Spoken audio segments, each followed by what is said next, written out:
ಇದ್ದಾನೆ ಅದಕ್ಕೆ ನಾನು ಒಳ್ಳೆಯವನಾಗಿದ್ದೀನಿ, ಇಲ್ದವ್ರು ನಾನು ಸಾಯಿಸ್ತಾ ಇದ್ದೆ, ರೇಪ್ ಮಾಡ್ತಾ ಇದ್ದೆ, ದರೋಡೆ ಮಾಡ್ತಿದ್ದೆ, ಅದೊಂದೇ ಕಾರಣದಿಂದ ನಾನು ಒಳ್ಳೆಯವನಾಗಿರೋದು. ಈಗ ಜಾಗ, ಪವರ್, ಕನ್ಸಾಲಿಡೇಷನ್ ಆಫ್ ಪವರ್, ಸಂಪತ್ತಿ, ಇದೆಲ್ಲದ್ರಿಂದಾನೇ ರಿಲಿಜನ್ ಬಂದಿರೋದು. ಎಕನಾಮಿಕಲಿ ಎಲ್ಲೆಲ್ಲಿ ಮುಂದುವರೆದಿಲ್ಲ ಸಮಾಜ, ಎಲ್ಲೆಲ್ಲಿ ಅಸಮಾನತೆ ಇದೆ, ಎಲ್ಲೆಲ್ಲಿ ದೌರ್ಜನ್ಯಗಳು ನಡೀತಾ ಇದೆ, ಎಲ್ಲೆಲ್ಲಿ ಒಂದು ಎಜುಕೇಶನ್ ಬೇಸಿಕ್ಲಿ ಇಲ್ಲ, ಅಲ್ಲೆಲ್ಲ ಕಡೆ ನಿಮಗೆ ಅಂಧನಂಬಿಕೆಗಳು, ಮೂಢನಂಬಿಕೆಗಳು.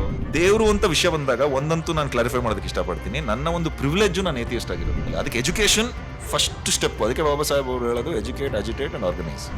ಈಗ ಎಲ್ಲರೂ ನಾಸ್ತಿಕರಾಗ್ಬಿಟ್ರು ಅಂತ ಅನ್ಕೊಳ್ಳಿ. ಎಲ್ಲರೂ ನಾಸ್ತಿಕರಾಗ್ಬಿಟ್ರೆ ಅದೊಂದು ಎಲ್ಲರೂ ಹೇಳುವಂಥದ್ದು, ಎಲ್ಲರೂ ನಾಸ್ತಿಕರಾಗ್ಬಿಟ್ರೆ ದೇಶದಲ್ಲಿ ಒಂದು ಭಯ, ಹಾಹಾಕಾರ ಇಲ್ಲದೆ ಜನ ಎಲ್ಲ ಬಂಡಾಯ ಹೇಳೋದು, ದರೋಡೆ ಮಾಡೋದು, ಕಳ್ತನ, ಸುಲಿಗೆ ಮಾಡೋದು, ಯಾರ ಮೇಲೆ ಬೇಕಾದ್ರೆ ಅತ್ಯಾಚಾರ ಮಾಡೋದು. ಯಾಕಂದ್ರೆ ದೇವರೇ ಇಲ್ಲ, ಮೇಲೆ ಯಾರು ನೋಡ್ಕೊಳ್ಳೋರಿಲ್ಲ. ನಾನು ಏನು ಮಾಡಿದ್ರು ನಾನು ಏನು ಬೇಕಾದ್ರೆ ನನ್ನ ಹತ್ರ ನನ್ನದೇ ಒಂದು ಮಿಲಿಟ್ರಿ ಹೊಂದ್ಕೊಂಡ್ಬಿಟ್ಟು ನಾನು ಏನು ಬೇಕಾದ್ರೆ ಪಾಪಗಳು ಮಾಡ್ಬೋದು. ಹಾಗಾಗಿ ದೇವರು ಎಲ್ಲರೂ ನಾಸ್ತಿಕರಾಗಬಾರ್ದು, ದೇವ್ರ ನಂಬಿಕೆ ಇರಲೇಬೇಕು, ದೇವ್ರು ಇರಲೇಬೇಕು. ಕರೆಕ್ಟ್ ಇದೆ ಹೇಳೋದು. ಇದಕ್ಕೆ ಬರಕ್ ಮುಂಚೆ 2 ಪಾಯಿಂಟ್. ಒಂದು ಅರ್ಥ ಏನು ಅಂದ್ರೆ ಫಂಡಮೆಂಟಲಿ ಇವರೆಲ್ಲ ಹೇಳ್ತಾ ಇರೋದು, ಅವ್ನು ನೋಡ್ತಾ ಇದ್ದಾನೆ ಅದಕ್ಕೆ ನಾನು ಒಳ್ಳೆಯವನಾಗಿದ್ದೀನಿ, ಇಲ್ದವ್ರು ನಾನು ಸಾಯಿಸ್ತಾ ಇದ್ದೆ, ರೇಪ್ ಮಾಡ್ತಾ ಇದ್ದೆ, ದರೋಡೆ ಮಾಡ್ತಿದ್ದೆ, ಅದೊಂದೇ ಕಾರಣದಿಂದ ನಾನು ಒಳ್ಳೆಯವನಾಗಿರೋದು. ಹೌದೌದು, ಮೇಲೆ ಅವ್ನು ಇದಾನೆ, ನೋಡ್ತಾನೆ. ಅವ್ನು ನೋಡ್ತಿಲ್ಲ ಅಂತ ನನಗೆ ಯಾರು ಹೇಳಿದ್ರೆ ನಾನು ಇಮಿಡಿಯೇಟ್ ಆಗಿ ನನಗೆ ಬೇಕಾಗಿಲ್ಲ, ನಾನು ಕೆಟ್ಟವನು. ಸೊ ಫಂಡಮೆಂಟಲಿ ಅವರೇ ಹೇಳ್ಕೊಳ್ತಾ ಇದಾರೆ, ನಾನು ಭಯದಿಂದ ಇದ್ದೀನಿ ಅಷ್ಟೇ. ಅಂದ್ರೆ ಬಿಗ್ ಬಾಸ್ ನೋಡ್ತಾ ಇದ್ದಾನೆ ನನ್ನ, ಅದಕ್ಕೆ ರೇಪ್ ಮಾಡ್ತಿಲ್ಲ ನಾನು, ಅದಕ್ಕೆ ಚಾಕು ಆಗ್ತಿಲ್ಲ. ಹೌದು. ಇವನ್ ಈ ಆಸ್ತಿಕರು ಕೂಡ ಏನು ಮಾಡ್ತೀರಂದ್ರೆ, ಈಗ ಉದಾಹರಣೆಗೆ ನಾನು ಹೆಸರೇ ತಗೊಳ್ತಾರೆ, ಜನಾರ್ದನ್ ರೆಡ್ಡಿ ಅವರು ತುಂಬ ಗಣಿಗಾರಿಕೆ ಅದು ಇದು ಎಲ್ಲ ಲೂಟಿ ಮಾಡಿಬಿಟ್ಟು ತಿರುಪತಿ ತಿಮ್ಮಪ್ಪನಿಗೆ ಒಂದು ಚಿನ್ನದ ಕಿರೀಟ ಹಾಕ್ಬಿಡೋದು. ಅವನು ಪಾಪ ನಿವಾರಣೆ, ದೇವರು ಲಂಚ ಕೊಟ್ಟು ಆಮಿಷ ತೋರಿಸಿ ಅವನಿಗೆ, ನೋಡಪ್ಪ ನನಗೆ ಇಷ್ಟು ಅಲ್ಲಿ ಬಂದಿದೆ, ಅದ್ರಲ್ಲಿ ಪಾಲು ನಿನಗೂ ಇಷ್ಟು ಸಿಗುತ್ತೆ, ನೀನು ನನಗೇನು ಶಿಕ್ಷೆ ಕೊಡಬಾರ್ದು ಅಂತ ದೇವರನ್ನು ಕೂಡ ತಮ್ಮ ಪಾಪದಲ್ಲಿ ಪಾಲುದಾರನು ಮಾಡ್ಕೋತಾರೆ. ದೇವ್ರನ್ನ ಸೃಷ್ಟಿಸಿದ್ದೆ ಮನುಷ್ಯ ಅಂತ ನಾನು ನಂಬೋದು. ಮನುಷ್ಯನೇ ದೇವ್ರನ್ನ ಸೃಷ್ಟಿ ಮಾಡ್ದ. ಅಂಡ್ ಅವ್ರವ್ರ ಅಂದ್ರೆ ನನ್ನ ಒಪಿನಿಯನ್ ಇದು, ನಾನೇನು ಇದನ್ನ ಅಕಾಡೆಮಿಕಲಿ ಪಬ್ಲಿಷ್ ಮಾಡ್ತೀನಿ ಅಥವಾ ಎಕ್ಸ್ಪರ್ಟ್ ಇದ್ದೀನಿ ಇದ್ರ ಬಗ್ಗೆ, ರಿಲಿಜನ್ ಬಗ್ಗೆ ಅಂತಿಲ್ಲ. ನನ್ನ ಒಂದು ಒಪಿನಿಯನ್ ಪ್ರಕಾರ ಐ ಥಿಂಕ್ ಮನುಷ್ಯ ಒಂದು ಪವರ್ ಒಂದು ಕನ್ಸಾಲಿಡೇಟ್ ಮಾಡ್ಕೊಳ್ಳೋದಕ್ಕೆ I think it has to do with land. ಈಗ ಜಾಗ, ಪವರ್, ಕನ್ಸಾಲಿಡೇಷನ್ ಆಫ್ ಪವರ್, ಸಂಪತ್ತಿ, ಇದೆಲ್ಲದ್ರಿಂದಾನೇ ರಿಲಿಜನ್ ಬಂದಿರೋದು. ಅಂಡ್ ಇನ್ನೊಂದು ನೀವು ಕೇಳಿದ ಪ್ರಶ್ನೆಗೆ ಅದೇ ಹೇಳಿದ್ರಲ್ಲ, ಹಿಂಗೆ ಯಾರೋ ಒಬ್ಬ ನೋಡ್ತಿದ್ದಾನೆ, ಆ ಒಂದು ಭಯದಿಂದ ಜನ ಇದು ಎಲ್ಲಿ ತನಕ ನಾನು ಒಪ್ಕೊಬೋದು ಇದನ್ನ ಅಂದ್ರೆ, ಕಾನ್ಸ್ಟಿಟ್ಯೂಷನ್ ಎಲ್ಲ ಬರೋ ತನಕ ಹಿಂದೆ ನಮ್ಮನ್ನ ಕಾಪಾಡೋರು ಯಾರಿದ್ರು, ಪೊಲೀಸ್ ಇದ್ರ, ನ್ಯಾಯ ಆಯ್ತಾ, ಅವಾಗ ಭಯ ಒಪ್ಕೊಬಹುದು. ಕಾನ್ಸ್ಟಿಟ್ಯೂಷನ್ ಇದ್ದಾಗ ಯಾಕೆ ಭಯ ಇದೆ? ನನ್ನ ಕಾನೂನು ಇದೆ. ಭಯ ಇವಾಗ ಯಾಕಿದೆ ಅಂದ್ರೆ ಕಾನೂನು ವರ್ಕ್ ಆಗ್ತಿಲ್ಲ ನನಗೆ. ಕರೆಕ್ಟ್. ಕಾನೂನು ಇದ್ದೂ ಕೂಡ ನಾನು ದೇವ್ರನ್ನ ನಂಬ್ತಾ ಇದ್ದೀನಿ ಅಂದ್ರೆ ಎಂತ ಒಂದು ವಿಪರ್ಯಾಸ ಅದು. ಅದೇ ನಾವು ಅಲ್ಟಿಮೇಟ್ ಕಾನೂನನ್ನೇ ನಂಬಬೇಕು. ಕಾನೂನು ಅಂದ್ರೆ ಒಂದು ವ್ಯವಸ್ಥೆ ಅಂತ ನಾವು ಸಮಾಜದಲ್ಲಿ ಏನ್ ಮಾಡ್ಕೊಂತೀವಿ, ಆ ವ್ಯವಸ್ಥೆ ಕರೆಕ್ಟ್ ಆಗಿ ನಡೀತಿದ್ಯಾ ಇಲ್ವಾ ಅನ್ನೋದು ನಮ್ಗೆ ಡಿಪೆಂಡ್ ಆಗುತ್ತೆ. ಅಂದ್ರೆ ನಮ್ ಜವಾಬ್ದಾರಿ ಅನ್ನೋದು ಒಂದು, ಹೌದು ನಾವು ಅದರಲ್ಲಿ ಭಾಗಿಯಾಗಿದ್ದೀವಿ. ಬಟ್ ಇವಾಗ ಒಂದು ಸಮಾಜ ಅಂತ ಬಂದಾಗ, ಇವಾಗ ನೀವು ಕೆಲಸದಲ್ಲಿದ್ದೀರಾ, ನಾನು ಬೇರೆ ಕೆಲಸದಲ್ಲಿದ್ದೀನಿ, ಅವ್ರು ಇನ್ನೊಂದು ಕೆಲಸದಲ್ಲಿದ್ದಾರೆ. ನಮಗೆ ಟಾರ್ ಹೆಂಗ್ ಹಾಕ್ಬೇಕು, ಬ್ರಿಡ್ಜಲ್ಲಿ ಕಟ್ಟಬೇಕು, ಡ್ರೈನೇಜ್ ಸಿಸ್ಟಮ್ ಹೆಂಗ್ ಮಾಡಬೇಕು, ನಮಗೆ ಅದ್ರದ್ದು ನಾಲೆಜ್ ಇಲ್ಲ, ಟೈಮ್ ಇಲ್ಲ, ಕರೆಕ್ಟಾಗಿ ಎಕ್ಸ್ಪೀರಿಯನ್ಸ್ ಇಲ್ಲ. ಬಟ್ ಅದ್ರದ್ದು ಇಂಪ್ಯಾಕ್ಟ್ ನಮ್ಮೆಲ್ಲರಿಗೂ ಆಗುತ್ತೆ. ಸೊ ನಾವೇನ್ ಮಾಡ್ತೀವಿ, ನಮ್ಮ ಒಂದು ಸಂಪಾದನೆಯಲ್ಲಿ ಒಂದು ಚೂರು ಸೆಸ್ಸು ಅದು ಇದು ಅಂತ ಅವ್ರಿಗೆ ಕೊಡ್ತೀವಿ. ಎಲೆಕ್ಷನ್ ಬಂದಾಗ ನಾವೇನ್ ಮಾಡ್ತೀವಿ, ಒಂದಿಷ್ಟು ಜನನ ನನಗಾಗಲ್ಲಪ್ಪ, ನನಗೆ ದಿನವಿಡೀ ಕೆಲಸವಿದೆ, ನನ್ನ ರೆಪ್ರೆಸೆಂಟೇಟಿವ್ ನೀನು, ಇದನ್ನ ಮಾಡು ಅಂತ ನಾವು ನಿಲ್ಸ್ತೀವಿ. ಯಾವಾಗ ಈ ಸಿಸ್ಟಮ್ ಫೇಲ್ ಆಗ್ಬಿಡುತ್ತೆ ನಮ್ಗೆ, ಅವಾಗ ನಂಬಿಕೆ ಹೋಗ್ಬಿಡುತ್ತೆ. ಆ ನಂಬಿಕೆ ಹೋದಾಗ ಏನಾಗುತ್ತೆ, ಮತ್ತೆ ಹಳೆ ಕಾಲದ ತರ ನಾನು ದೇವ್ರಲ್ಲಿ ನಂಬ್ತೀನಿ, ದೇವ್ರು ನೋಡ್ಕೊಂಡು ತಂದ್ಬಿಡು ಅಲ್ವಾ. ಆ ಒಂದು ಐ ಥಿಂಕ್ ನನ್ಗನ್ಸುತ್ತೆ ದೇವರು ಅಂದ್ರೆ ದುರ್ಬಲರು ಯಾರು ಇದಾರಲ್ಲ ಅವ್ರ ಸಮಾಧಾನಕ್ಕೆ. ಕರೆಕ್ಟ್, ನೀವ್ ಹೇಳ್ತಾ 100%. ಎಲ್ಲೆಲ್ಲಿ ಎಜುಕೇಶನ್ ಕಡಿಮೆ ಇದೆ, ಎಲ್ಲೆಲ್ಲಿ ಅಸಮಾನತೆ ಇದೆ, ಎಕನಾಮಿಕಲಿ ಎಲ್ಲೆಲ್ಲಿ ಮುಂದುವರೆದಿಲ್ಲ ಸಮಾಜ, ಎಲ್ಲೆಲ್ಲಿ ಅಸಮಾನತೆ ಇದೆ, ಎಲ್ಲೆಲ್ಲಿ ದೌರ್ಜನ್ಯಗಳು ನಡೀತಾ ಇದೆ, ಎಲ್ಲೆಲ್ಲಿ ಒಂದು ಎಜುಕೇಶನ್ ಬೇಸಿಕ್ಲಿ ಇಲ್ಲ, ಅಲ್ಲೆಲ್ಲ ಕಡೆ ನಿಮ್ಗೆ ಅಂಧನಂಬಿಕೆಗಳು, ಮೂಢನಂಬಿಕೆಗಳು. ಅಲ್ಲ, ದೇವ್ರು ಇರ್ಬೇಕು ಅಂತ ಅನ್ಸುತ್ತೆ ನನಗೆ.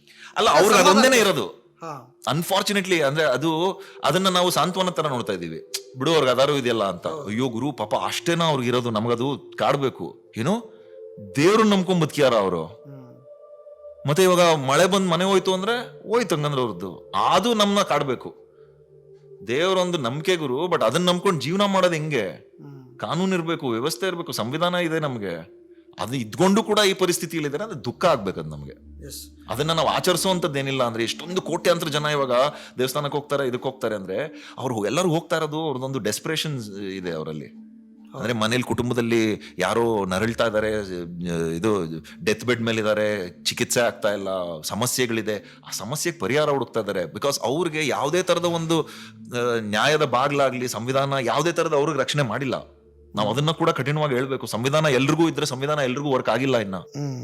ಈಗ ನೀವು ದೇವ್ರನ್ನ ನಂಬೋದಿಲ್ಲ ಅಂದ್ರೆ ನೀವು ಎಲ್ಲಿಂದ ಬಂದ್ರಿ, ನಿಮ್ಮ ಹುಟ್ಟು ಹೇಗಾಯ್ತು, ನಿಮ್ಮ ಸಾವು ಆಯ್ತು, ಸಾವು ಎಲ್ಲ ಯಾವಾಗ ಆಗತ್ತೆ, ಸತ್ ಮೇಲೆ ಎಲ್ಲಿ ಹೋಗ್ತೀರಿ? ಹುಟ್ಟಕ್ ಮುಂಚೆ ಎಲ್ಲಿದ್ನೋ ಅಲ್ಲಿಗೆ ಅಲ್ಲಿ ಹೋಗ್ತೀನಿ ಹೋಗ್ತೀರಿ ಅಷ್ಟೇ. ಅಂದ್ರೆ ಒಂದು ಅಸ್ತಿತ್ವವಾದದ ಪ್ರಶ್ನೆ ಇದೆಯಲ್ಲ ಈಗ. ಐ ಥಿಂಕ್ ಅದು ಬಹಳ ಬುದ್ಧಿಜೀವಿಗಳಿಗೆ ಟೈಮ್ ಪಾಸ್ ಮಾಡೋದಕ್ಕೆ ಅವರಾಗ ಅವರೇ ಹುಟ್ಟಿಸ್ಕೊಂಡಿರೋ ಪ್ರಶ್ನೆ ಅನ್ಸುತ್ತೆ ನನ್ಗಿದು. ಅಂದ್ರೆ ನಾನು ಯಾಕೆ ಇಲ್ಲಿದ್ದೀನಿ, ಏನೇನ್ ನಂಬ್ತೀರಿ ಅಂತ ನನ್ಗೆ ಕೊನೆಯ ಪ್ರಶ್ನೆ ಏನಂದ್ರೆ, ನಾನು ಇವಾಗ ಇಲ್ಲಿದ್ದೀನಿ, ಈಗ ಸೂರ್ಯ ಹುಟ್ಟತಾನೆ, ಹೂ ಅರಳುತ್ತೆ, ಕಾಯಿ ಬಿಡುತ್ತೆ, ನಾವು ಈ ತರದೆಲ್ಲ ಇದೆ. ಇದಕ್ಕೊಂದು ಏನೋ ಒಂದು ಶಕ್ತಿ ಬೇಕಲ್ಲ ಚಲನೆಗೆ, ಯಾಕೆ ಬೇಕು ಸೃಷ್ಟಿ ಚಲನೆಗೆ, ಯಾಕೆ ಬೇಕು? ಅಲ್ಲಿ ಇದ್ದಲ್ಲ ಅಲ್ವಾ? ಈಗ ಪ್ರತಿನಿತ್ಯ ಸೂರ್ಯ ಹುಟ್ಟತಾನೆ, ಆ ಹುಟ್ಟೋಗೋಸ್ಕರ ಹುಟ್ಟು ಟೈಮಲ್ಲಿ ಹೂ ಅರಳುತ್ತೆ. ಹೌದು, ಇದಕ್ಕೊಂದು ಏನೋ ಲಿಂಕ್ ಇರುತ್ತಲ್ವಾ? ಹೌದಿದೆ. ಅದನ್ನ ಫೋಟೋಸಿಂಥಸಿಸ್ ಅಂತಾರೆ, ಆಕ್ಸಿಜನ್ ರಿಲೀಸ್ ಮಾಡುತ್ತೆ, ಕಾರ್ಬನ್ ಡೈಆಕ್ಸೈಡ್, ಸೈನ್ಸ್ ಹೇಳತ್ತಲ್ಲ ಅದಕ್ಕೆ ಕನೆಕ್ಟ್ ಆಗಿ. ಸೋಲಾರ್ ಪವರ್ ಇಂದ ಹೇಗೆ ನಿಮಗೆ ಏನಂತೀರಾ, ಬರೀ ಗಿಡಗಳಿಗೆ ಮರಗಳಿಗೆ ಏನು ಎಲ್ಲರಿಗೂ ಸೂರ್ಯನ ಒಂದು ಇದು ಬೇಕೇ ಬೇಕು. ನಾವು 6 ಗಂಟೆಗೆ ಎದ್ಬಿಟ್ಟು ಸೂರ್ಯನ್ಗೆ ಅಂದ್ರೆ ಹೇಳ್ತಾ ಇರೋದು. ಸೊ ಅದು ನ್ಯಾಚುರಲ್, ಅದು ಅದ್ರಲ್ಲಿ ಅನ್ಯಾಚುರಲ್ ಏನಿದೆ ಅಂತ ನಮ್ಗೆ ಅಲ್ಲ. ಸೃಷ್ಟಿಯ ಚಲನೆಯನ್ನ ನೀವೇನಂತ ಕರಿತೀರಿ ಅಂತ? ಒಂದು ಆಕಸ್ಮಿಕ ಒಂದು ಆಕ್ಸಿಡೆಂಟ್, ಅದು ಇಲ್ಲಿವರೆಗೂ ಇರೋ ಎವಿಡೆನ್ಸ್ ಪ್ರಕಾರ. ಮುಂದೆ ಯಾರು ಎವಿಡೆನ್ಸ್ ತಗೊಂಬಂದ್ ಕೊಟ್ರೆ ನಾನು ಒಪ್ಕೊಂತೀನಿ, ನಾನು ಇಲ್ಲ ದೇವ್ರು ಸೃಷ್ಟಿಸ್ದ ಅಂತ. ಒಂದು ಸೃಷ್ಟಿಕರ್ತ ಇದಾನೆ ಅಂತ ಒಪ್ಪದೇ ಆಯ್ತು ಅಂದ್ರೆ ಸೃಷ್ಟಿಕರ್ತನ ಯಾರು ಸೃಷ್ಟಿಸಿದ್ರು? ಅವರಪ್ಪ. ಹಂಗಂದ್ರೆ ಎಂಡೇ ಇಲ್ಲ, ಅದು ಫ್ಯಾಮಿಲಿ ಟ್ರೀ ಮಾಡ್ಬೇಕು. ಕೆಲವರ ವಾದ ಏನು ಅಂದ್ರೆ, ಏನೋ ಒಂದು ಸೃಷ್ಟಿ ಇದೆ ಅಂದ್ರೆ ಸೃಷ್ಟಿಕರ್ತ ಇರ್ಲೇಬೇಕಲ್ವಾ? ಸರಿ, ಅದೇ ಲಾಜಿಕ್ ನಿನ್ನೆ ಕೇಳ್ತೀನಿ. ಸೃಷ್ಟಿ ಇದೆ ಅಂದ್ರೆ ಸೃಷ್ಟಿಕರ್ತ ಇರ್ಬೇಕು, ಸೃಷ್ಟಿಕರ್ತನ ಯಾರು ಸೃಷ್ಟಿಸಿದ್ರು? ಕೋಳಿ ಮೊದಲು ಮೊಟ್ಟೆ ಮೊದಲು ಅನ್ನೋ ಪ್ರಶ್ನೆ, ಅದ್ರಲ್ಲಿ ಏನು ಡೌಟೇ ಇಲ್ಲ. ಮೊದಲು ಮೊಟ್ಟೆನೆ. ಹೌದು. ಯಾಕಂದ್ರೆ ಮೊಟ್ಟೆ, ಕೋಳಿ ಬಂದು ನಿಮ್ಗೆ ಗೊತ್ತಿದೆಯೋ ಇಲ್ಲೋ ಗೊತ್ತಿಲ್ಲ, ಕೋಳಿಯ ಜೆನೆಟಿಕ್ಸ್ ಕ್ಲೋಸೆಸ್ಟ್ ಯಾವ ಪ್ರಾಣಿಗೆ ಹೋಲತ್ತೇಳಿ? ಗೊತ್ತಿಲ್ಲ. ಡೈನೋಸರ್. ಡೈನೋಸರ್ದು ಎವಲ್ಯೂಷನರಿ ರಿಸಲ್ಟೇ ಕೋಳಿ. ಹೌದಾ? ಜುರಾಸಿಕ್ ಪಾರ್ಕ್ ಅಲ್ಲಿ ನೀವು ಒಂದು ಟೀರೆಕ್ಸ್ ಅಂತ ಚಿಕ್ಕ ಕೈ ದೊಡ್ಡದಾಗಿರೋದು ಬಂದು ಅಟ್ಯಾಕ್ ಮಾಡೋದು, ಅದ್ರ ಜಾತಿದು ಜೆನೆಟಿಕ್ಸ್ ಇದೆ ಕೋಳಿ. ನೀವು ನೋಡಿದ್ರೆ ಕೋಳಿ ಸ್ಟ್ಯಾಂಡ್ ಇದೆಲ್ಲ ನೋಡಿ. ಅಂಡ್ ಮೊಟ್ಟೆ ಫಸ್ಟ್ ಬಂದು ಇದು ಕ್ಲಿಯರ್ ಇದೆ, ಅದು ಕೋಳಿ ಬರೋದಕ್ಕೆ ಮುಂಚೆಯಿಂದನೂ ಮೊಟ್ಟೆ ಇದೆ. ಮೊಟ್ಟೆಯಿಂದ ಕೋಳಿ ಎವಾಲ್ವ್ ಆಗಿರೋದು. ಮೊಟ್ಟೆ ಬೇರೆ ಪ್ರಾಣಿಗಳು ಇಡೋದಲ್ವಾ? ಹೌದು. ಕೋಳಿ ಬರೋದಕ್ಕೆ ಮುಂಚೆನೂ ಬೇರೆ ಪ್ರಾಣಿಗಳಿತ್ತು ಮೊಟ್ಟೆ ಅಂತ. ಸೊ ಮೊಟ್ಟೆ ಫಸ್ಟ್ ಬಂದಿದೆ, ಅದ್ರಲ್ಲಿ ಏನ್ ಡೌಟೇ ಇಲ್ಲ. ಅದು ಒಂಥರ ವ್ಯಂಗ ಮಾಡೋದಕ್ಕೆ ಮಾಡಿದಂಥದ್ದು, ಅಂದ್ರೆ ಕೋಳಿ ಫಸ್ಟ್ ಮೊಟ್ಟೆ ಫಸ್ಟ್ ಅಂತ. ಅಂಡ್ ಇನ್ನೊಂದು ದೇವ್ರು ಅಂತ ವಿಷಯ ಬಂದಾಗ ಒಂದಂತೂ ನಾನು ಕ್ಲಾರಿಫೈ ಮಾಡೋದಕ್ಕೆ ಇಷ್ಟಪಡ್ತೀನಿ. ನನ್ನ ಒಂದು ಪ್ರಿವಿಲೇಜ್ ನಾನು ಏತಿಯಸ್ಟ್ ಆಗಿರೋದು. ಆ ಒಂದು ಸೌಲಭ್ಯತೆ, ಅನುಕೂಲತೆ ಇರಬೇಕು, ಅವಕಾಶ ಇರೋದು ಒಂದು. ನನಗೆ ಅರಿವಿದೆ, ನನಗೆ ಎಕ್ಸ್ಪೋಜರ್ ಇದೆ, ನನಗೆ ಒಂದು ಬ್ಯಾಕ್ ಗ್ರೌಂಡ್ ಇಂದ ಬರ್ತೀನಿ, ನನಗೆ ಎನ್ಕರೇಜ್ ಮಾಡ್ಯಾರೆ, ನನ್ನ ಯಾರು ತುಳಿಲಿಲ್ಲ. ಫಸ್ಟ್ ಜನ ಹೆದರೋದು ದೇವ್ರನ್ನ ಪ್ರಶ್ನಿಸುವಾಗ ಸಮಾಜದಿಂದ ಬಾಯ್ಕಾಟ್ ಮಾಡ್ಬಿಡ್ತಾರೆ ಅವ್ರನ್ನ. ಅಂದ್ರೆ ಮನೆಯವರು ದೂರ ಇಡ್ತಾರೆ, ಸಮಾಜದವ್ರು ದೂರ ಇಡ್ತಾರೆ. ಅವ್ನು ಸರಿಗಿಲ್ಲ ಗುರು, ದೇವರಲ್ಲ ನಂಬಲ್ಲ, ಅಂದ್ರೆ ಒಂದು ಏನೋ ವಿಚಿತ್ರ ಪ್ರಾಣಿ ಅವನು ಅನ್ನೋದು. ಅದು ಯಾರಿಗೆ ಸೇರಿಸ್ಕೊಳ್ಳೋದಕ್ಕೆ ಇಷ್ಟ ಇದೆ ಅಂದ್ರೆ, ಅವನಿಗೆ 1000 ಕಷ್ಟ ಇರ್ಬೋದು, ಇನ್ನೊಂದನ್ನೇ ಅವನ ಆಡ್ ಮಾಡ್ಕೊಂತಾನೆ. ಸರಿ ಆಯ್ತು ಗುರು, ಏನ್ ದೇವಸ್ಥಾನಕ್ಕೆ ಬರ್ಬೇಕಾ, ಇದ್ ಮಾಡ್ತೀನಿ, ಆಯ್ತು ನಂಬ್ತೀನಿ ಬಿಡು. ಎಷ್ಟೋ ಜನ ಅದಕ್ಕೂ ನಂಬೋರಿದ್ದಾರೆ. ಭಯ ಇದೆ ಅವ್ರಿಗೊಂದು. ಏನ್ ಭಯ ಅಂದ್ರೆ, ನಾನು ಇಲ್ಲ ಅಂತ ಹೇಳ್ಬಿಟ್ರೆ ನನ್ನ ಮನೆ ಆಚೆ ಹಾಕ್ಬಿಡ್ತಾರೆ, ಊರ ಆಚೆ ಹಾಕ್ಬಿಡ್ತಾರೆ, ಸೇರ್ಸಲ್ಲ ನನ್ನ ಮಗಂಗೆ ಸ್ಕೂಲಲ್ಲಿ ಆಮೇಲೆ ಅಡ್ಮಿಷನ್ ಸಿಗೋದಿಲ್ಲ, ನನ್ನ ಮಗಳು ಮದುವೆ ಮಾಡ್ಬೇಕು, ಛತ್ರ ಸಿಗೋದಿಲ್ಲ ನನಗೆ. ಸೊ ಈ ಒಂದು ಸೋಷಿಯಲ್ ಆಸ್ಟ್ರಸೈಸೇಷನ್ ಏನಿದೆ ಅಥವಾ ಬಾಯ್ಕಾಟ್ ಏನಿದೆ, ಅದು ಕೂಡ ದೊಡ್ಡ ಇಂಪ್ಯಾಕ್ಟ್. ಇನ್ನೊಂದೇನಂದ್ರೆ, ನೀವು ಒಂದು ಗ್ಲೋಬಲ್ ಮ್ಯಾಪ್ ತೆಗೆದು ನೋಡಿ, ಎಲ್ಲೆಲ್ಲಿ ಏನಂತೀರ ಕಂಪ್ಯಾರಿಸನ್ ಇದೆ, ಇದು ಮಾಡಿಟ್ಟಿದ್ದಾರೆ, ಇಂಟರ್ನೆಟ್ ಅಲ್ಲಿ ಅವೈಲೇಬಲ್ ಇದೆ. ಇದು ನನಗೆ ಸೋರ್ಸ್ ಜ್ಞಾಪಕ ಬರ್ತಾ ಇಲ್ಲ. ಪ್ರಪಂಚದಲ್ಲಿ ಎಲ್ಲೆಲ್ಲಿ ವಾರ್ಗಳು ನಡೀತಾ ಇದೆ, ಎಲ್ಲೆಲ್ಲಿ ಕಾನ್ಫ್ಲಿಕ್ಟ್ಸ್ ಇದೆ, ಅದೊಂದು ಮ್ಯಾಪ್ ಇದೆ, ಆಯ್ತಾ? ಅದೇ ಪಕ್ಕದ ಮ್ಯಾಪ್ ಇನ್ನೊಂದು, ಪ್ರಪಂಚದಲ್ಲಿ ಎಲ್ಲೆಲ್ಲಿ ದೇವ್ರನ್ನ ಜಾಸ್ತಿ ನಂಬ್ತಾರೆ, ಎಲ್ಲೆಲ್ಲಿ ವಾರ್ ಕಾನ್ಫ್ಲಿಕ್ಟ್ ಝೋನ್ಸ್ ಇದೆಯೋ ಅಲ್ಲೆಲ್ಲ ಕಡೆ ದೇವ್ರನ್ನ ಜಾಸ್ತಿ ನಂಬ್ತಾರೆ. ಎಲ್ಲೆಲ್ಲಿ ವಾರ್ ಕಾನ್ಫ್ಲಿಕ್ಟ್ ಝೋನ್ ಕಡಿಮೆ ಇದೆಯೋ ಅಲ್ಲೆಲ್ಲ ಏಥಿಸಮ್ ಜಾಸ್ತಿ ಇದೆ. ಎಲ್ಲೆಲ್ಲಿ? ಚೈನಾ, ನಾರ್ದರ್ನ್ ಯುರೋಪ್ ಅಂದ್ರೆ ಸ್ಕ್ಯಾಂಡಿನೇವಿಯನ್ ಕಂಟ್ರೀಸ್, ನಾರ್ವೆ ಆಗ್ಬೋದು, ಸ್ವೀಡನ್ ಆಗ್ಬೋದು, ಐಸ್ಲ್ಯಾಂಡ್ ಆಗ್ಬೋದು, ಫಿನ್ಲೆಂಡ್ ಆಗ್ಬೋದು, ಜಪಾನ್, ಸೌತ್ ಈಸ್ಟ್ ಏಷ್ಯಾಗೆ ಬಂದ್ರೆ ನೀವು ಬುದ್ಧಿಸ್ಟ್ ಕೂಡ, ಅವರು ಕೂಡ ಅಂದ್ರೆ ಅದನ್ನು ಇವಾಗ ಒಂದು ಅಂದ್ರೆ unfortunately Buddhism to an extent ಬಸವಣ್ಣನ ಕತೆ, ಅದು ಒಂದು ಧರ್ಮ ಆಗ್ಬಿಡಿದೆ. ಬುದ್ಧ ಬಸವಣ್ಣ ಕೂಡ ಅವರು ಮೂಲತಃ ನಾಸ್ತಿಕರು, ಬಟ್ ಅವ್ರದೇ ಧರ್ಮ ಆಗ್ಬಿಡಿದೆ ಇವಾಗ ಅಲ್ವಾ? ಅಲ್ಲ, ಅವ್ರನ್ನೇ ಒಂದು ದೇವ್ರು ಮಾಡ್ಬಿಡ್ತೀವಿ ಅಲ್ವಾ? ನಾನು ಮೊನ್ನೆ ಮೈಸೂರಿಗೆ ಹೋಗ್ತಾ ನೋಡ್ತಾ ಇದ್ದೆ, ಬಸವಣ್ಣ ಅವ್ರು ದೊಡ್ಡದೊಂದು ಸ್ಟ್ಯಾಚು ಮಾಡಿರೋದು. ಬಸವಣ್ಣ ಅವ್ರ ಪಾಪ ಇದ್ದಿದ್ರೆ ಏನ್ ಅನ್ಕೊಂಡಿರೋರು ಅಂತ ಒಂದು ಥಾಟ್ ಬಂತು ನನಗೆ. ಅವ್ರು ಇದ್ರ ಅಗೇನ್ಸ್ಟ್ ಹೋರಾಡಿದವರು, ಅವರು ಅವ್ರದೇ ದೊಡ್ಡದೊಂದು ಇದು ಮಾಡ್ಬಿಡ್ತೀವಿ. ಸೊ ಒಂದು ಕ್ಲಿಯರ್ ಕಟ್ ಆಗಿ ನನ್ಗನ್ಸೋದು, exposure, education, access to privilege ಇದೆಲ್ಲ ಸಿಗ್ತಾ ಹೋದಷ್ಟು ಮನುಷ್ಯ ದೇವರಿಂದ ದೂರ ಹೋಗ್ತಾನೆ. ಅಂದ್ರೆ ಅವನ್ಗೆ ಆ ಒಂದು ಶಕ್ತಿ ಸಿಕ್ತು, ಅವನ ಕಾಲ ಮೇಲೆ ನಿಂತ್ಕೊಳ್ಳೋದ್ರ ಜೊತೆಗೆ ಅವನಿಗೆ ಬುದ್ಧಿ ಬರೋದ್ರ ಜೊತೆಗೆ ಓಡಾಟ, ಮನೆಯವ್ರನ್ನ ನೋಡ್ಕೊಬಹುದು, ಯಾವುದೇ ತರದ ಬೇಸಿಕ್ ಅಂದ್ರೆ ನಂಗೆ ಮನೆ ಇಲ್ಲ, ಕೆಲಸ ಇಲ್ಲ, ಹೊಟ್ಟೆಗೆ ಊಟ ಇಲ್ಲ, ಮಕ್ಳಿಗೆ ಎಜುಕೇಶನ್ ಇಲ್ಲ, ಅಪ್ಪ ಅಮ್ಮ ಸಾಯ್ತಾ ಇದಾರೆ, ಅವ್ರಿಗೆ ಹೆಲ್ತ್ ಕೇರ್ ಇಲ್ಲ, ಆ ಯೋಚನೆಗಳನ್ನೆಲ್ಲ ಬಿಟ್ಟು ಮೀರಿರೋರು ಯಾರು ಇರ್ತಾರೆ. ನನ್ನ ಪ್ರಿವಿಲೇಜ್ ಅದು ಯಾವುದು ನನ್ಗಿಲ್ಲ. ಎಸ್, ಅವ್ರಿಗೆ ಟೈಮ್ ಸಿಗತ್ತೆ ಕುತ್ಕೊಂಡು ದೇವ್ರ ಬಗ್ಗೆ ಯೋಚನೆ ಮಾಡಿ, ಎಲ್ಲ ದೇವ್ರು ಇದಾನೆ ಅಂದ್ರೆ ಏನಿದು ಎಕ್ಸ್ಪ್ಲೋರ್ ಮಾಡ್ಬೋದು, ಬುಕ್ಸ್ ಓದ್ಬೋದು ಅಲ್ವಾ, ರಿಚರ್ಡ್ ಹಾಕಿನ್ಸ್ ಬುಕ್ಸ್ ಓದ್ಬೋದು, ಸೇಪಿಯನ್ಸ್ ಬುಕ್ಸ್ ಓದ್ಬೋದು. ಇದೆಲ್ಲ ಓದೋದಕ್ಕೆ ಶುರು ಮಾಡಿದಾಗ, ಅಥವಾ ಕುವೆಂಪು ಅವರು ಹೇಳ್ತಾ ಇದ್ರು ವಿಶ್ವಮಾನವನಾಗು ಗುರು, ಇದ್ರಲ್ಲೆಲ್ಲ ಏನಿದೆ ಅನ್ನೋದು. ಸೊ ನಾವು ಇದನ್ನ ಆಕ್ಸೆಸ್ ಯಾವಾಗ ಪಡ್ಕೊಂತೀವಿ, ಒಂದು ಲೆವೆಲ್ಗೆ ಹೋದ್ಮೇಲೆ. ಅದಕ್ಕೆ ಎಜುಕೇಶನ್ ಫಸ್ಟ್ ಸ್ಟೆಪ್. ಅದಕ್ಕೆ ಬಾಬಾ ಸಾಹೇಬ್ ಅವರು ಹೇಳೋದು educate, agitate and organise. So education ಕೊಟ್ಬಿಟ್ರೆ ನೀವು ಜನರು ತಾನೇ ಹುಡ್ಕೊಂತಾರೆ, ಸೈಂಟಿಫಿಕ್ ಟೆಂಪರ್ಮೆಂಟ್ ಅವ್ರಿಗೆ ಬರುತ್ತೆ. But education as an idea, education system work ಆಗ್ಬೇಕು ನಿಮ್ಗೆ. ನೀವು ಎಜುಕೇಶನ್ ಸಿಸ್ಟಮ್ ಅಲ್ಲಿ NCERT ನ ತಗೊಂಡ್ಬಂದು ನಾವು ಏನಂತೀರಾ ವೈಟ್ ವಾಶ್ ಮಾಡ್ತೀವಿ ಇತಿಹಾಸನ. ಇತಿಹಾಸ ಕೆಲವ್ರಿಗೆ ಕೋಪ ಬರುತ್ತೆ, ಕೆಲವ್ರಿಗೆ ನೋವಾಗತ್ತೆ, ಕೆಲವ್ರಿಗೆ ದುಃಖ ಆಗತ್ತೆ, ಕೆಲವ್ರಿಗೆ ಆಕ್ರೋಶ ಬರುತ್ತೆ. ಇತಿಹಾಸದ ಕೆಲಸನೇ ಅದು. ಇತಿಹಾಸ ನಮ್ಗೆ ಸಾಂತ್ವನ ಹೇಳೋದಕ್ಕಲ್ಲ ಇರೋದು. ಇತಿಹಾಸ ನೋಡ್ಬಿಟ್ಟು ನಾವು ಅಬ್ಬಾ ಫೀಲಿಂಗ್ ಚೆನ್ನಾಗಿದೆ, ಇತಿಹಾಸ ಇರೋದೇ ನಾವು ನೋಡ್ಬಿಟ್ಟು ಅದರಿಂದ ಕಲ್ತ್ಕೊಳ್ಳೋದಕ್ಕೆ. ಇವತ್ಗೂ ಜರ್ಮನಿಲಿ ಮಕ್ಳಿಗೆ, ಇವತ್ತಿನ ಸ್ಕೂಲಿನ ಮಕ್ಕಳು ಫಸ್ಟ್ ಪ್ರೈಮರಿ ಗ್ರೇಡಿನ ಬರ್ತಾರಲ್ಲ, ಅವ್ರಿಗೆ ಇವತ್ಗೂ ಹಿಟ್ಲರ್ ಬಗ್ಗೆ ಪಾಠ ಹೇಳ್ಕೊಡ್ತಾರೆ, ನಾಜಿ ಅವ್ರು ಏನ್ ಮಾಡಿದ್ರು ಹೇಳ್ಕೊಡ್ತಾರೆ, ಏನಾಗಿತ್ತು ಸೆಕೆಂಡ್ ವರ್ಲ್ಡ್ ವಾರ್ ಟೈಮಲ್ಲಿ ಹೇಳ್ಕೊಡ್ತಾರೆ. ಸಿಲೆಬಸ್ ಇದೆ. ಯಾಕೆ ಹೇಳ್ಕೊಡ್ತಾರೆ ಅವರು? ಕ್ಲಿಯರ್ ಅದನ್ನು ಹೇಳ್ತಾರೆ. ಮಕ್ಕಳ, ನಾವು ನಿಮ್ಗೆ ಇದನ್ನ ಯಾಕೆ ಹೇಳ್ಕೊಡ್ತಿದೀವಿ ಅಂದ್ರೆ,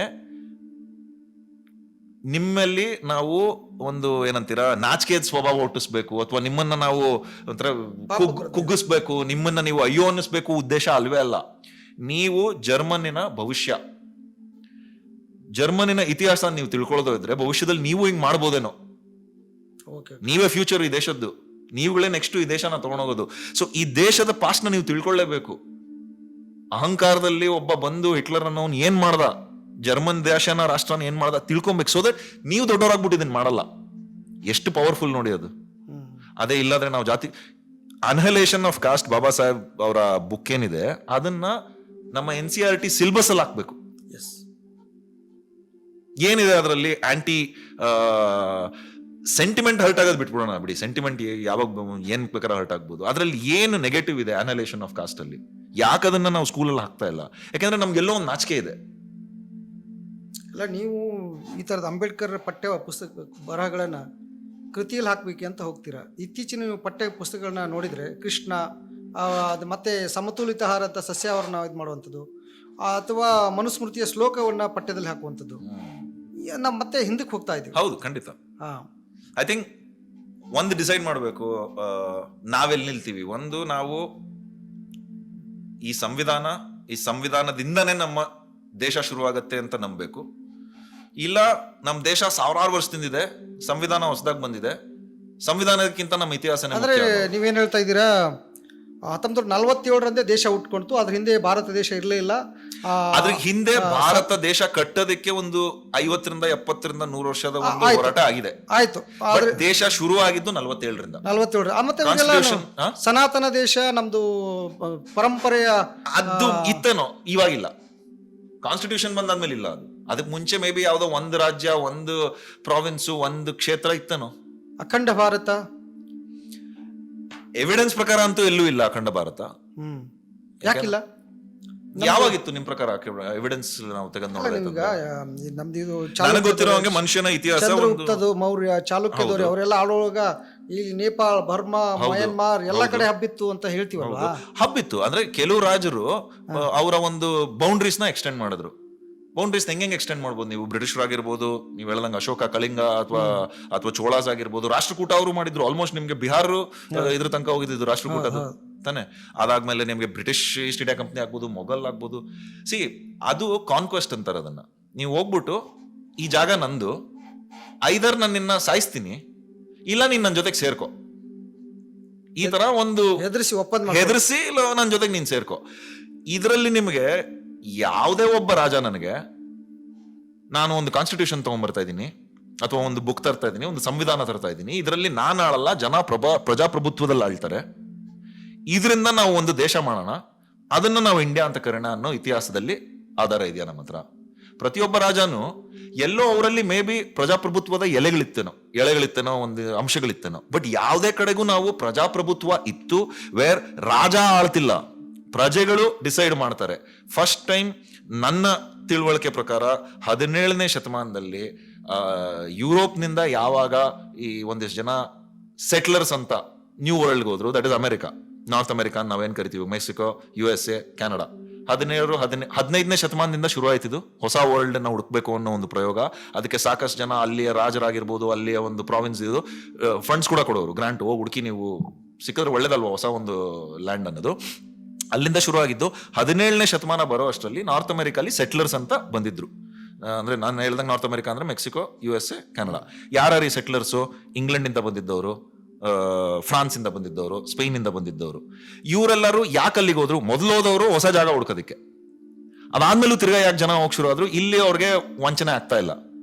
ಇಲ್ಲಿಯ ಜಾತಿ ಇದು ಧರ್ಮ ಆಗ್ಬೋದು, ರಿಲಿಜಿಯನ್ ಆಗ್ಬೋದು, tax was the biggest reason. ಅವ್ರಿಗೆ ಏನಂದ್ರೆ ಎಷ್ಟು ಟ್ಯಾಕ್ಸ್ ಕೊಟ್ಟು ತಗೊಂತಾ ಇದಾರೆ ಇಲ್ಲಿ, ರಾಜರು ಅಟೋಕ್ರಸಿ ಇದ್ದಿದ್ದು ನಿಮ್ಗೆ, ಅಯ್ಯೋ ಗುರು. ಸೊ ಅದಕ್ಕೆ ಬೇರೆ ದೇಶ ಕೊಟ್ಟೋದ್ರು ಅವರೆಲ್ಲ.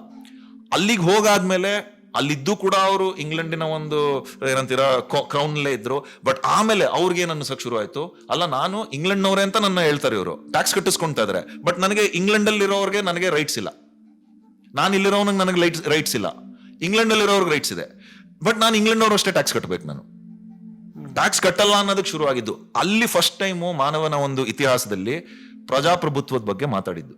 ಕಾನ್ಸ್ಟಿಟ್ಯೂಷನ್ ಅಂತ ನಾವು ಏನ್ ಕರಿತೀವಿ, ಫೌಂಡಿಂಗ್ ಫಾದರ್ಸ್ ಅಮೆರಿಕಾನವರು, ಅದಾದ್ಮೇಲೆ ಫ್ರೆಂಚ್ ರೆವಲ್ಯೂಷನ್ ನಾವು ನೋಡಿದ್ದು, ಅದಾದ್ಮೇಲೆ ಪ್ರಪಂಚದಲ್ಲಿ ಎಲ್ಲಾ ಕಡೆ ರೆವಲ್ಯೂಷನ್ಸ್ ಆಗಿದ್ದು. ಮೊದಲನೇ ಡಾಕ್ಯುಮೆಂಟೆಡ್ ಕಾನ್ಸ್ಟಿಟ್ಯೂಷನ್ ವೇರ್ ಬರ್ದಿದ್ದು ವಿ ದ ಪೀಪಲ್, ನಾವು ಜನಸಾಮಾನ್ಯರು, ಅಮೆರಿಕನ್ ಕಾನ್ಸ್ಟಿಟ್ಯೂಷನ್ ಅಲ್ಲಿ ಬಂದಿದ್ದದು. ಅದು ಬಂದಿದ್ದ ಕಾರಣ ಯಾಕೆ? ದೌರ್ಜನ್ಯ, ಆಕ್ರೋಶ, ಕ್ರೌನ್ ಇಂದ, ಆಡಳಿತದಿಂದ, ಟ್ಯಾಕ್ಸೇಷನ್ ಇಂದ, ಇದೆಲ್ಲ ಬಿಟ್ಟು ಬಂದಿದ್ದಕ್ಕೆ ತಾನೆ. ಸೊ ಮೊದಲನೇ ಬಾರಿ ನಾವು ಕೇಳಿದ್ದು ಆಧುನಿಕ ಸಮಯದಲ್ಲಿ ಪ್ರಜಾಪ್ರಭುತ್ವ ಯಾವಾಗ ಬರುತ್ತೆ ಅಂದ್ರೆ 17ನೇ ಶತಮಾನ ಆದ್ಮೇಲೆ. ಅದಕ್ಕೆ ಮುಂಚೆ ಎಲ್ಲೂ ಇರ್ಲಿಲ್ಲ ಪ್ರಜಾಪ್ರಭುತ್ವ ಅನ್ನೋದು. ಅಂದ್ರೆ ನೀವು ಇಮ್ಯಾಜಿನ್ ಮಾಡಿ, ಈಗ ನಾನು ಈ ಪ್ರಸ್ತುತ ಸಮಯದಲ್ಲಿ ಬಂದ್ಬಿಟ್ಟು ಡೆಮೋಕ್ರಸಿ ಬೇಡ, ನಾವೆಲ್ಲ ನಾಳೆಯಿಂದ ಡಿಕ್ಟೇಟರ್ಶಿಪ್ ಹೋಗೋಣ, ಇಲ್ಲ ಅಟೋಕ್ರಸಿಗೆ ಹೋಗೋಣ ಅಂದ್ರೆ ಎಷ್ಟು ನೀವು ಶಾಕ್ ಆಗ್ತೀರಾ, ಎಷ್ಟು ಹೆದರ್ತೀರಾ, ಎಷ್ಟು ಕೋಪ ಬರುತ್ತೆ ನಿಮ್ಗೆ. ಆ ಕಾಲದಲ್ಲಿ ಇದನ್ನ ಹೇಳಿದ್ರು ಅಂದ್ರೆ ಇಮ್ಯಾಜಿನ್ ಮಾಡಿ. ಅಂದ್ರೆ ರಾಜನ ಒಂದು ರಾಜ್ಯನೇ ಕಡೆ ಮಾತು, ರಾಜನ ಮಾತೆ ಕಡೆ ಮಾತು ಅನ್ನೋ ಸಮಯದಲ್ಲಿ ಪ್ರಜಾಪ್ರಭುತ್ವ ಬರಬೇಕು ಅನ್ನೋ ಒಂದು ಕಾನ್ಸೆಪ್ಟ್ ಅಂದ್ರಲ್ಲ, ಎಷ್ಟು ಅವ್ರಿಗೆ ಫೇಸ್ ಮಾಡಿರ್ಬೋದು ಅದನ್ನ. ಸೊ ಯಾಕೆ ಇಂಡಿಯಾನ 1947 ಆದ್ಮೇಲೆ ನಾನು ಇಂಡಿಯಾ ಅಂತ ಕನ್ಸಿಡರ್ ಮಾಡೋದು ಅಂದ್ರೆ, ಇದಕ್ಕೆ ಮುಂಚೆ ಯಾವುದೇ ಒಂದು ಫ್ರೇಮಿಂಗ್ ವರ್ಕ್ ಇರಲಿಲ್ಲ ನಮ್ಗೆ. ದೇಶ ಅಂದ್ರೆ ಏನು, ಜನ ಯಾರು, ನಾವು ಅಂದ್ರೆ ಯಾರು, ಎಲ್ರು ಇಲ್ಲಿರೋರು, ಹಿಂದೂ, ಮುಸ್ಲಿಂ, ಸಿಖ್, ಕ್ರಿಶ್ಚಿಯನ್, ಇಸಾಯಿ, ಎಲ್ರು, ಆದಿವಾಸಿಗಳು, ಹಿಂದುಳಿದವರು, ವಂಚಿತರು, ಮಹಿಳೆಯರು, LGBTQ ಕಮ್ಯುನಿಟಿಯವರು, ಯಾರು ಬರ್ತಾರೋ, ಪ್ರಾಣಿಗಳು ಕೂಡ ನಮ್ಮೂರೇ. ಒಂದು ನಾಯಿದು ಇವಾಗ ಏನಾಗಿತ್ತು ಸಿಚುವೇಶನ್, ಆ ನಾಯಿಗೂ ಹಕ್ಕಿದೆ, ಅದು ಇಟ್ಸ್ ಏನಂತೀರ ಫಂಡಮೆಂಟಲ್ ರೈಟ್ ಆ ನಾಯಿಗೆ ಇರೋದಕ್ಕೆ. ನಾವ್ಯಾರು ಹೋಗ್ಬಿಟ್ಟು ಅದನ್ನ ಸಾಯಿಸ್ತೀನಿ, ಅದನ್ನ ಇದ್ ಮಾಡ್ತೀನಿ ಅನ್ನೋದಕ್ಕೆ. ಸೊ ಈ ಸಂವಿಧಾನ ಬಂದಿದ್ದು ನಾನು ನಂಬೋದು ಭಾರತ ಅಲ್ಲಿಂದ ಶುರುವಾಗಿದೆ, ಇಂಡಿಯಾ ಅನ್ನೋದು ಅಲ್ಲಿಂದ ಶುರುವಾಗಿದೆ. ಅದಕ್ಕೆ ಮುಂಚೆ ಇದ್ದಿದ್ದು, ಐ ಆಮ್ ಸಾರಿ, ಫ್ಯಾಕ್ಚುಲಿ ಅಂತೂ ಇಂಡಿಯಾ ಇರಲಿಲ್ಲ. ಕಾನ್ಸೆಪ್ಟ್ಸ್ ಇರ್ಬೋದಿತ್ತೇನೋ, ಅಂದ್ರೆ ಇದೆಲ್ಲದನ್ನು ನಾವು ನಮ್ಮ ಒಂದು ಅಂಬ್ರೆಲಾ ಅಲ್ಲಿ ತರಬೇಕು. ನೀವು ಹೇಳಿದಂಗೆ ಸಣ್ಣ ಪುಟ್ಟ ದೊರೆಗಳು, ರಾಜರು ಎಲ್ಲ ಆಳ್ತಾ ದೊಡ್ಡ ರಾಜರು ಇದ್ರು, ಸಣ್ಣ ಪುಟ್ಟದಲ್ಲ, ದೊಡ್ಡ ರಾಜರು, ಮಹಾನ್ ರಾಜರು. ಇತಿಹಾಸದಲ್ಲಿ ಈಗ್ಲೂ ನಾವು ಅವ್ರನ್ನ ನೋಡಿ ಕಲಿಯುವಂತ ರಾಜರು ಇದ್ರು. ಬಟ್ ಯಾವುದೇ ರಾಜ್ಯ ಇದ್ರು ಅವ್ರನ್ನ ಇಂಡಿಯಾ ಸಾಮ್ರಾಜ್ಯ ಅಂತ ಕರೀತಿಲ್ಲ. ಮೊಘಲ್ ಸಾಮ್ರಾಜ್ಯ, ಚಾಲುಕ್ಯ ಸಾಮ್ರಾಜ್ಯ, ಈ ತರ ಹೆಸರಲ್ಲಿ ನಾವು ಕರಿತಾ ಇದ್ವಿ. ಹೌದು. ಸೊ ಹಂಗಾಗಿ ಅದೆಲ್ಲ ಸಾಮ್ರಾಜ್ಯಗಳು. ನೀವು ಹೇಳಿದಂಗೆ ಭಾರತ, ಇಂಡಿಯಾ ಅನ್ನೋದು ಕಾನ್ಸೆಪ್ಟ್, ದೇಶ ಉಟ್ಕೊಂಡಿರೋದು ಅವಾಗಿಂದ ಅಂತ. ಅದೊಂದು ಕ್ಲಾರಿಟಿ ಇದೆ ಅದ್ರ, ಅಂದ್ರೆ ಡೌಟೇ ಇಲ್ವಲ್ಲ. ಬ್ರಿಟಿಷರ್ಸ್ ಇದ್ರು. ಮತ್ತೆ ನಾವು ವೇದ ಕಾಲದಿಂದ ಸನಾತನ ಪರಂಪರೆ ವೇದ ಕಾಲದಲ್ಲಿ ಇತ್ತು ನಮ್ಮ ಭಾರತ. ಯಾವಾಗ ಅಂತಾರೆ ವೇದ ಕಾಲ ಅಂದ್ರೆ? ಟೈಮ್ ವೈನ್ ಅವ್ರು ಹೇಳೋದು ಒಂದ್ 2,500 ವರ್ಷ ಬುದ್ಧನ್ಕಿಂತ ಮುಂಚೆ. ಅದೇ ಓಕೆ, 2,500, 3,000, 3,500. ಹೌದು, ಆಯ್ತು, 5,000 ವರ್ಷ ಅಂತ ಇಟ್ಕೊಳ್ಳೋಣ. 5,000 ವರ್ಷ ಅವ್ರು ಹೇಳ್ತಾ ಇರೋದು.